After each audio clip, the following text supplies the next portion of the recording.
Lowe's, I thought, we've talked about this several times. We know that there's a lot of headwinds and things ahead for the economy, the markets in general, but that doesn't mean that all news is going to be negative. So you got some decent data out today on retail sales, but Lowe's comes out. If you read through Lowe's conference call and talking points, you don't think a recession's coming. He's not seeing consumer slowdown. He's seeing strong demand still. He's seeing lumber prices and things come down. That's all very, very positive if you just take that by itself. You can't do that, but I'm just saying you're going to always see pockets where it's like, hey, this is fantastic. Look, these guys are booming. We talked about Eaton Corporation talking about the difference is, and I'm glad you brought that up. What did Eaton CEO say in the call? What did Eaton CEO say in the call? Even though they reported record earnings, what did he say in this call? Well, they think a recession is coming. Yes. Okay. Here's what Ellison said in the call, and this is a guy that left JCPenney for dead and lied. I knew that. I'm going to be pissed off here because that was a stock that I believed in and believed in him, and not only did he, just bankrupt the company, but he left and then just went to Lowe's. And I don't think he's a good manager at all.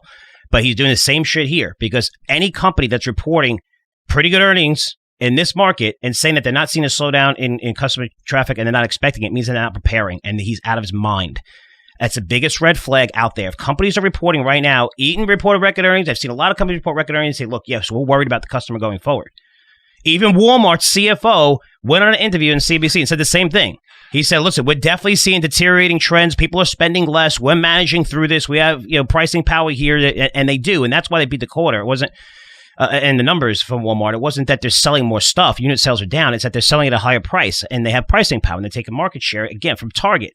Well, Lowe's came out. You have to be careful because everyone's saying this, and this is the story in the home builders and the home industry where you're not going to see prices come down too much because there's not enough supply in the market. However, orders are being canceled like crazy. And because of that, Lowe's thinks that, hey, our do-it-yourself sector, which is 75% of their business, it's only 50% of Lowe's. So 25% is professional, which are pretty much contracts that are going out and they have to fulfill all the promises and the bills that they have over the next couple of years. And then you're going to see, a big slowdown.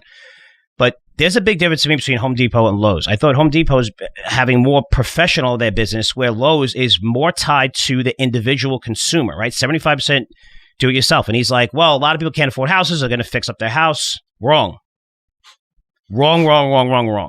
You do not know your consumers. You do not know what's going on out there because people are struggling. You're seeing credit card. The average credit card percentage on a credit card is 19%, high since 1980. We're seeing more household debt, record debt right now. Right, this number just came out yesterday from the New York Fed. People are struggling. They're cutting back tremendously. And as home prices are coming down, it might not make sense to actually fix up your home and put money into it because you might not see that value, especially with home prices expected to come down because mortgage rates are so high.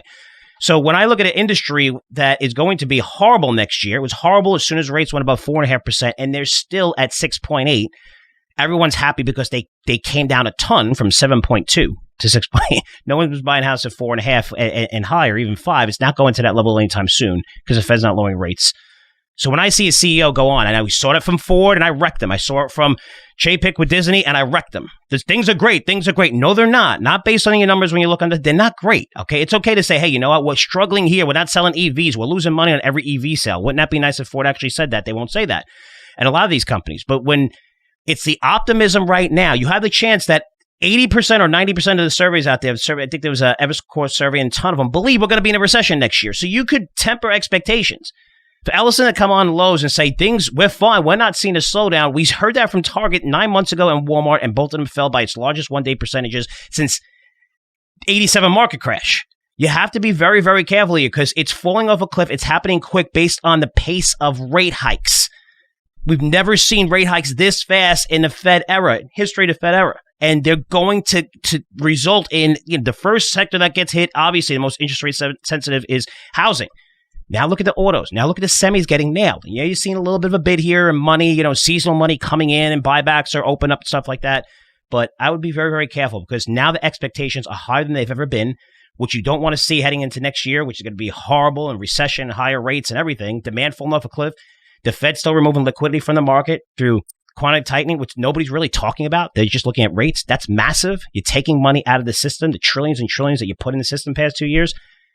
I mean, if Lowe's misses or warns, this is stock's going to get hit by 20, 30%. And I think over the next 2 quarters, you're going to see that. That's why I like long dated puts.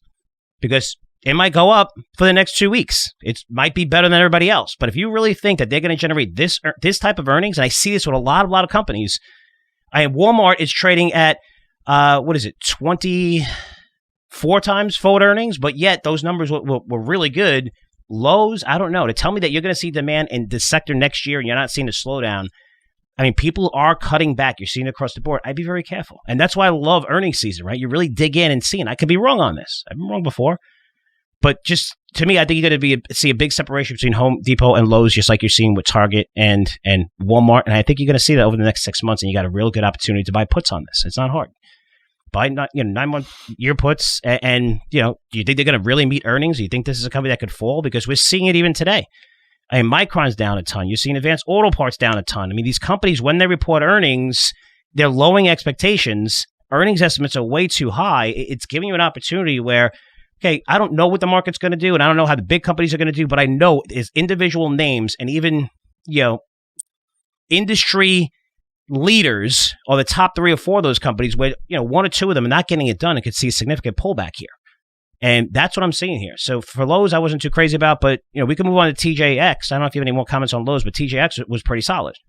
Yeah, I mean, they're definitely. I mean, no, Lowe's. I could play devil's advocate but it's just going to get you fired up. It did shock me like I said, how positive he sounded. It definitely stood out. Oh, they reported a good quarter. He's some of the things he said. The average U.S. home has roughly $330,000 of equity and is 40 years old. He said people incorrectly thought millennials wouldn't own homes and be permanent renters. The opposite is actually occurring. And he says he's positive about future trends in 2023. So we'll mark this on our calendars. Like I said, it's one of those standouts, and time will tell. But yeah, he's very optimistic.